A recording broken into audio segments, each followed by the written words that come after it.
Indiana Newsdesk is made possible in part by Smithville Fiber Internet, streaming TV, home security and automation in Southern Indiana. More information at smithville.com. Maller Grodner Attorneys, providing legal services to clients and the community. Understanding, expertise, results. Bloomington and Indianapolis. lawmg.com. IU Alumni Association, connecting IU's network of alumni and sharing the Indiana spirit through scholarships, advocacy, and volunteerism. alumni.iu.edu. IU Center for Rural Engagement, extending IU Bloomington resources to improve Hoosier lives in partnership with communities and organizations. rural.indiana.edu. And by WTIU members. Thank you.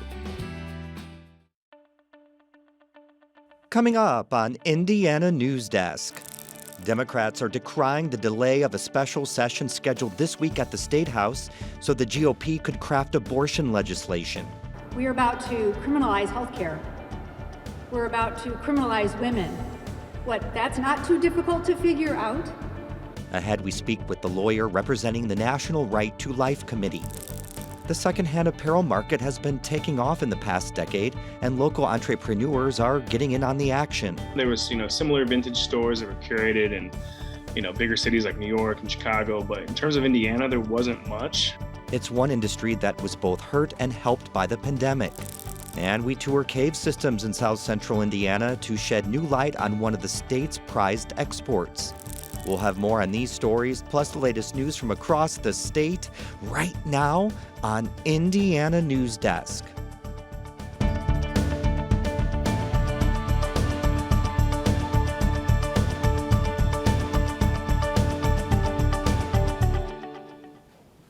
Welcome to Indiana Newsdesk. I'm Joe Wren.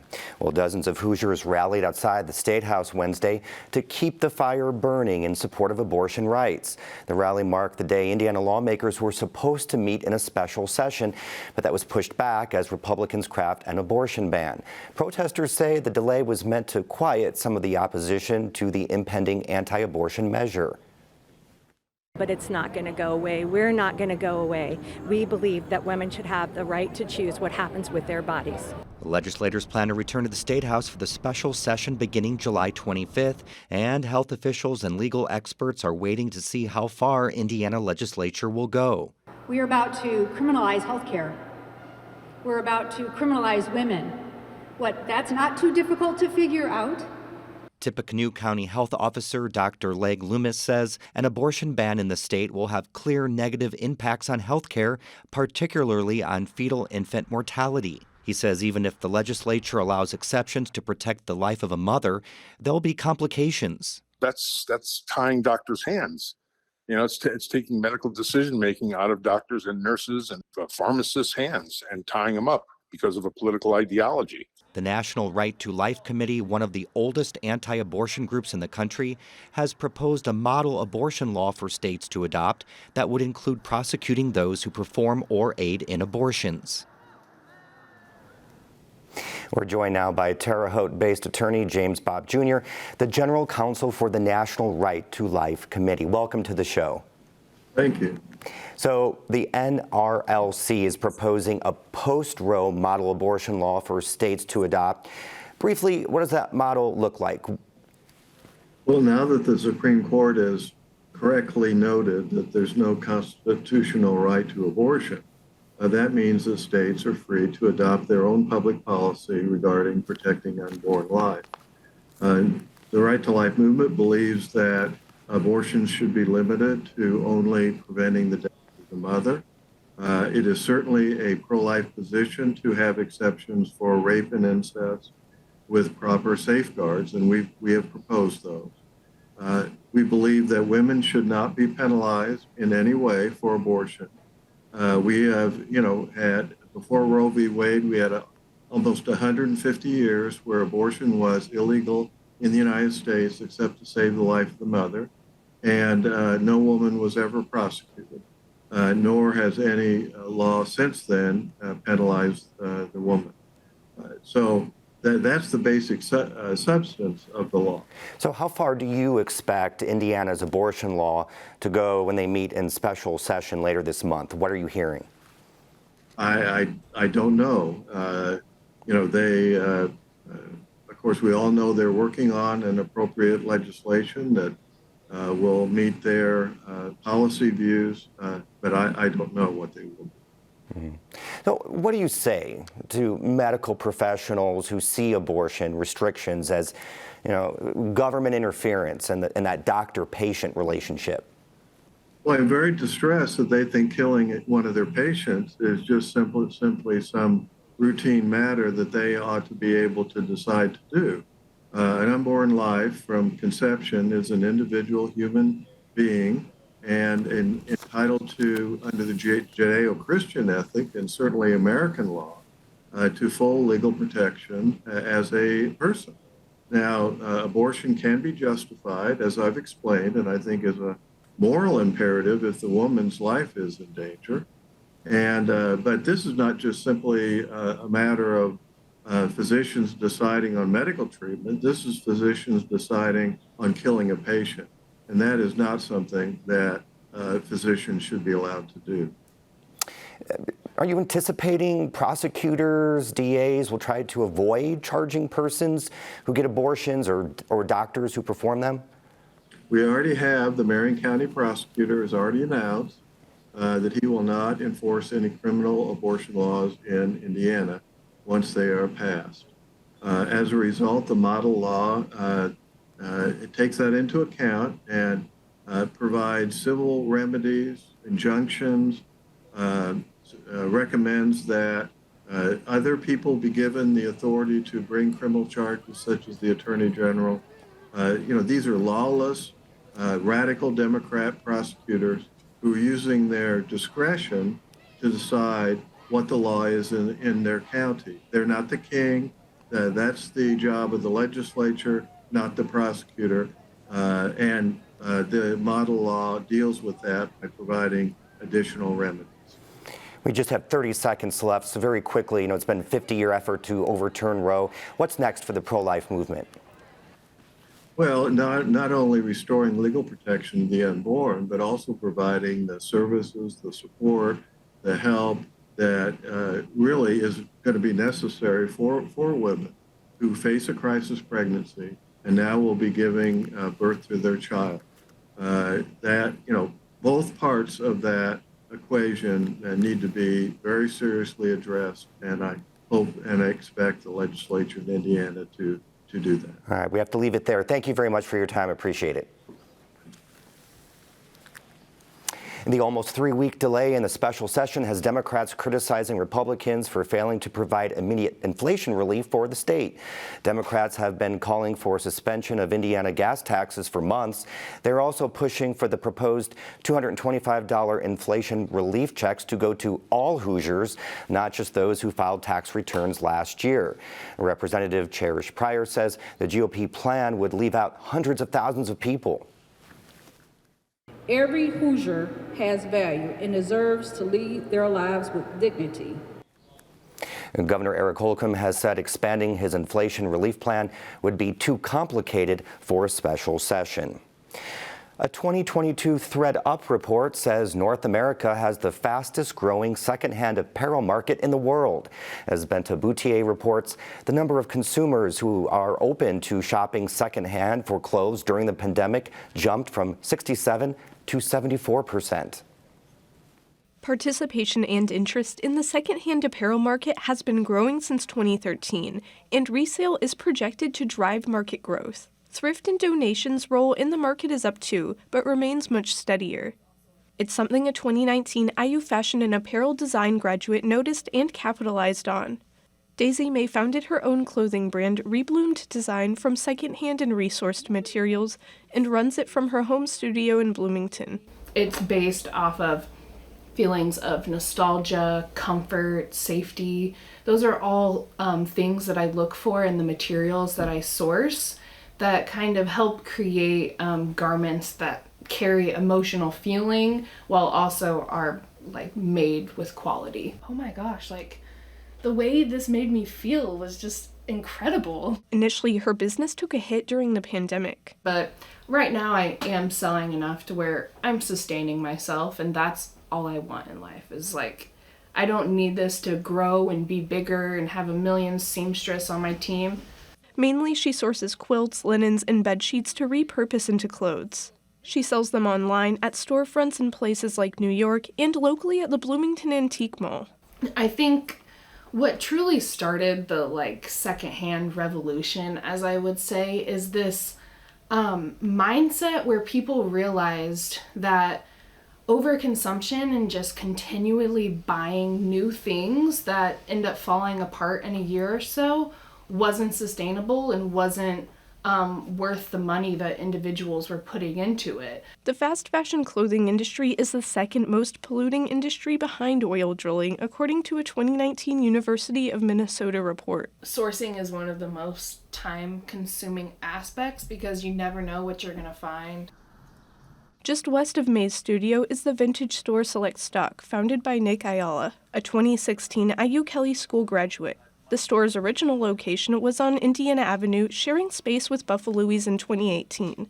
The business grew and he moved to North Walnut Street. We were definitely on the cusp of a new type of store in Indiana. There was, similar vintage stores that were curated in, bigger cities like New York and Chicago. But in terms of Indiana, there wasn't much. He says initially people were confused to see used t-shirts priced at $20 to $30, but curating quality clothes takes time.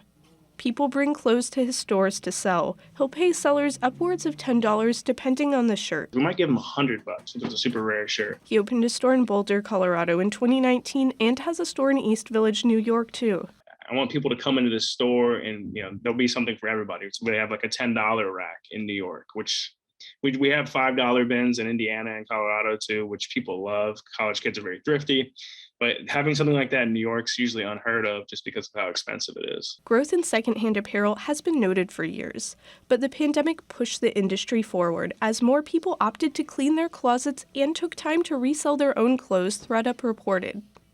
His storefronts took a hit at the start of the pandemic, but business picked back up as people moved online.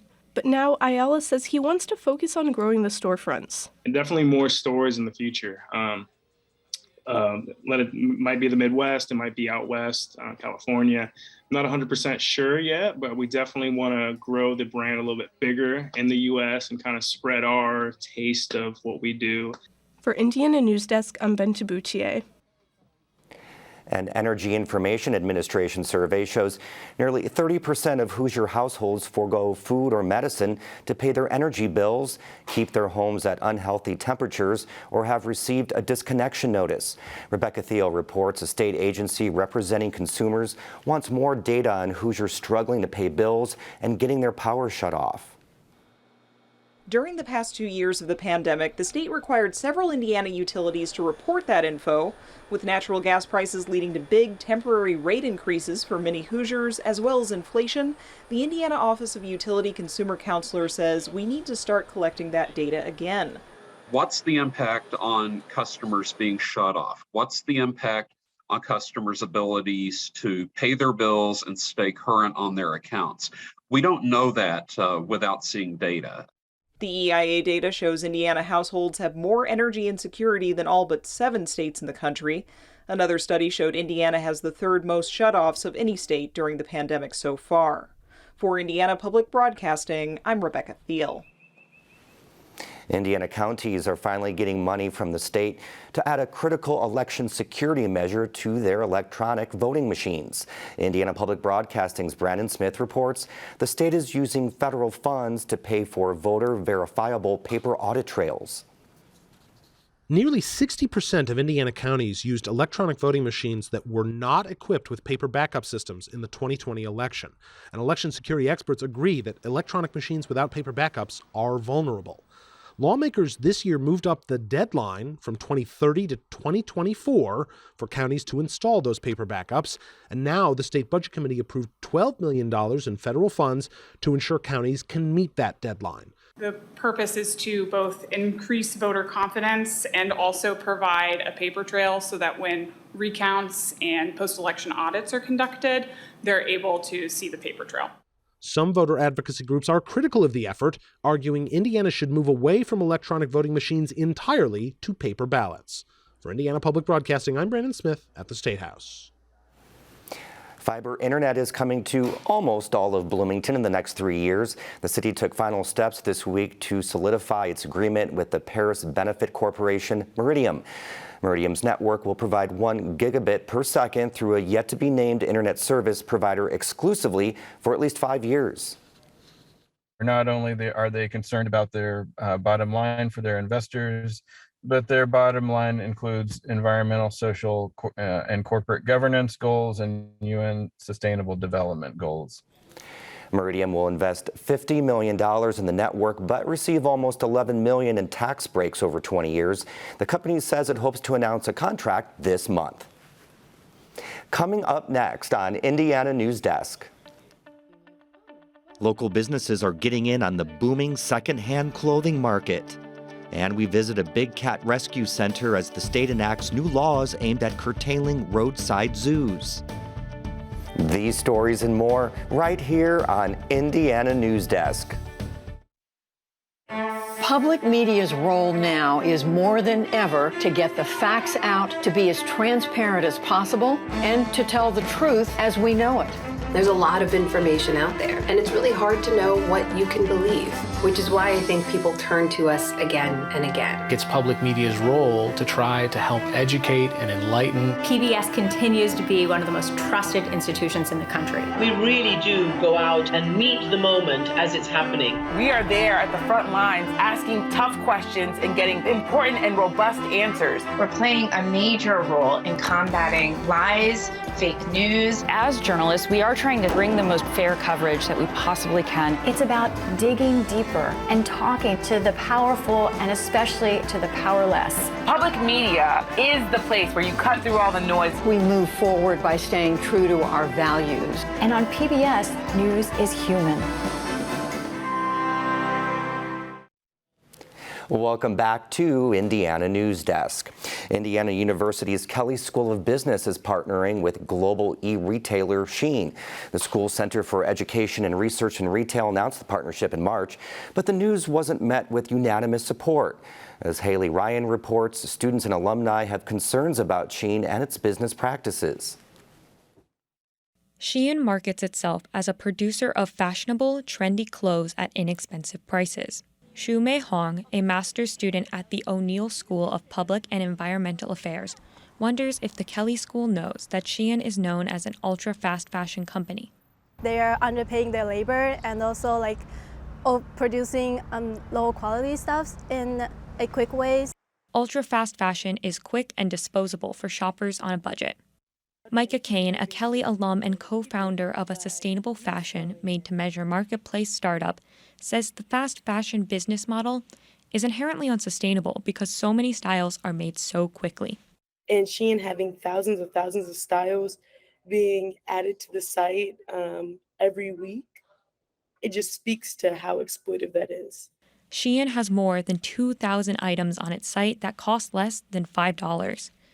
In an interview with Forbes, a Shein executive said the company releases 700 to 1,000 new styles a day. The Singapore-based retailer works with more than 6,000 suppliers to produce products and sources additional third-party items to sell on its platform. It doesn't have any physical stores. Shein says it pays fair wages, overtime, and legally mandated benefits in the countries where it operates. There are people out there that just hate fast fashion. They just think that it's abhorrent and there's no reason for it to exist. But there's nothing illegal about that. And reviews of the company are mixed. People complain about customer service problems, poor quality clothes, Shein's refund policy, shipping delays, and missing orders. Talbot is the director of the Center for Education and Research in Retail. He hopes to help Shein from inside the company. My viewpoint is I'm not going to call out judgment one way or the other. I certainly have feelings about that. But I'd rather be in trying to help and make a difference. Shein is currently supporting 5 undergraduate students in summer fellowships. They're working in marketing, cybersecurity, and governance, among other things. For Indiana Newsdesk, I'm Haley Ryan. Shein declined a request for an interview for this story.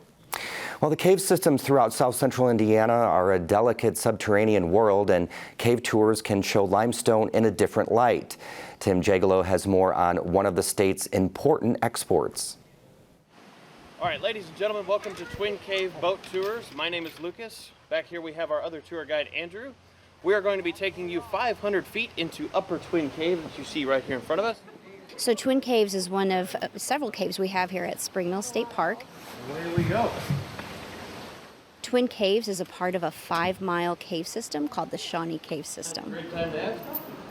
So we have 3 parts, 3 zones in a cave. The entrance zone, then our twilight zone is where you're going to see a little bit of light, but you do not see the entrance. And then our dark zone is the darkest part of our cave. There is no light whatsoever. It is so dark, in fact, that even night vision goggles won't work in it. It's a really unique experience to hear that very, very rich silence in the cave system. Most caves in the world are formed from limestone, which is a basic mineral, calcium carbonate. Limestone is a really important commodity here in Indiana. This is what building materials are made from and quarried across South Central Indiana. It's used in construction of buildings from the Empire State Building to the Pentagon to the Indiana State Courthouse. Limestone makes up almost all of the areas near Monroe County, Lawrence County, and South Central Indiana. So it's very extensive. We are in a karst environment, which has a lot of sinkholes, underground streams, and caves. So typically in karst terrains, you have these very rolling hills and sinks associated with limestone as it dissolves away and then collapses into cavern systems. So if you guys look up on the ceiling, we have these little black clumps up here, kind of like this guy right here. That is fossilized coral. This is a pretty cool sample. This is another limestone from Indiana, but this one has lots of fossils in it. So you can kind of see that most limestones are just rich in fossils. Cave systems are really sensitive. So because in karst systems, what happens is any rainwater, any water on the surface immediately will go underground. And so whatever surface contamination takes place could end up in groundwater, and then people can drink those contaminants and become sick or ill. So I think it's important for everyone to know about these special, delicate ecosystems. And so by having a day where we celebrate it, we get more people out here. They get to experience the caves, learn a little bit about what kind of creatures live within our caves. Hopefully just give them a good experience so that they understand what we're doing up here on the surface affects these subterranean worlds. Cavern systems are really interesting, really cool. You get a real appreciation of that type of underground setting. A new Indiana law took effect July 1st, prohibiting public contact with big cats and bears. The regulation is meant to prohibit roadside zoos and big cat breeding operations. Ethan Sandwies has this report. Boy, how's my boy? When Joe Taft founded the Exotic Feline Rescue Center in Clay County 3 decades ago, he had just 3 big cats on the property. Today, he has more than 100 exotic felines and runs one of the largest feline rescue centers in the nation. Taft says nearly all the organizations the new law was designed for have already been shut down. Most of the real problem collection of big cats is no longer in the state. You know, we could have used this law 15 years ago. Now mostly the problem is solved other ways. One part of the law that will affect the center is a requirement for additional barriers around enclosures. The extra layer of security is meant for keeping humans away from the cats, not for keeping cats in. Taft says the center has other safety measures in place which have been sufficient for the past 30 years. We have worked on that pretty much nonstop for the past 2.5 months, and that's work I would have much rather put directly into improving the lives and conditions of the cats.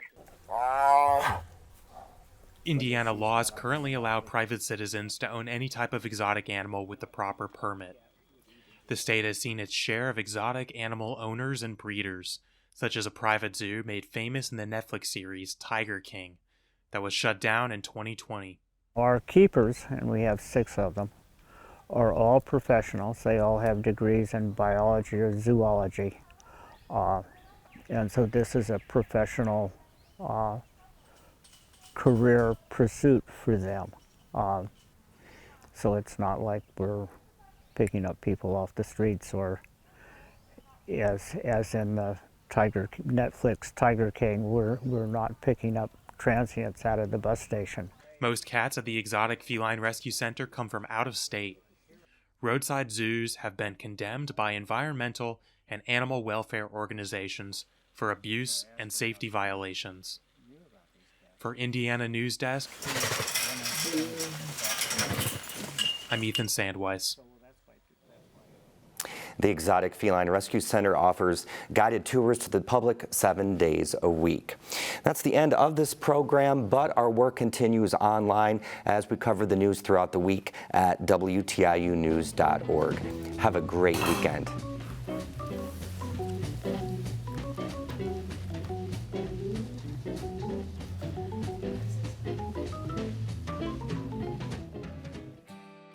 Indiana Newsdesk is made possible in part by Smithville Fiber Internet, streaming TV, home security and automation in Southern Indiana. More information at smithville.com. Mallard Grodner Attorneys, providing legal services to clients and the community. Understanding, expertise, results. Bloomington and Indianapolis. lawmg.com. IU Alumni Association, connecting IU's network of alumni and sharing the Indiana spirit through scholarships, advocacy, and volunteerism. alumni.iu.edu. IU Center for Rural Engagement, extending IU Bloomington resources to improve Hoosier lives in partnership with communities and organizations. rural.indiana.edu. And by WTIU members. Thank you.